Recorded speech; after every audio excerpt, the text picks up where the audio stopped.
প্রেমিকের সাথে পালিয়েছে স্ত্রী, সেই রাগে কন্যা সন্তান কোলে নিয়ে হেলিকপ্টারে নতুন বউ আনলেন স্বামী।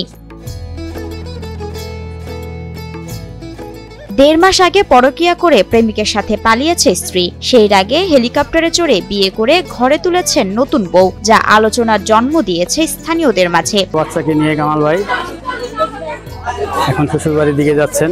মুন্সিগঞ্জের সার্ভেয়ার কামাল হোসেনের 10 বছর আগে বিয়ে হয় সাথী আক্তার নামের এক নারীর সাথে। সে ঘরে রয়েছে 2 সন্তান, কিন্তু গত 10 আগস্ট 2 শিশু সন্তান রেখে শহরের এক বিবাহিত যুবকের হাত ধরে 10 বছরের সংসার ছেড়ে চলে যান সাথী। পরে কামাল জানতে পারেন সাথী তাকে তালাক দিয়েছেন। হঠাৎ এই পারিবারিক ভাঙনে ভেঙে না পড়ে উল্টো জেদের জোরে নতুন জীবনের পথ ধরলেন কামাল। শুক্রবার দুপুরে ছোট্ট কন্যাকে কোলে নিয়ে তিনি হেলিকপ্টারে চেপে রওনা হন নতুন শ্বশুরবাড়ির উদ্দেশ্যে। বিয়ে করে নিয়ে আসেন নতুন বউ।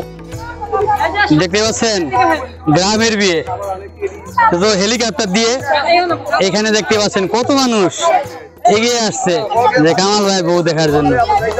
ইলেকট্রা রেফ্রিজারেটর, খাবার তাজা তো জীবন তাজা। ইলেকট্রা, ফ্রিজের রাজা। কামাল জানান সব জেনে শুনে তার নতুন স্ত্রীর পরিবার বিয়েতে রাজি হয়। সন্তান সহ পরিবারের দায়িত্ব নিতেও ইচ্ছে প্রকাশ করেন তার সদ্য বিয়ে করা স্ত্রী। তাই তার জন্য চমক দেখাতেই হেলিকপ্টার ভাড়া করেন কামাল। এদিকে হেলিকপ্টারে চড়ে বরের আগমন দেখতে ঘটনাস্থলে ভিড় জমায় অনেকে।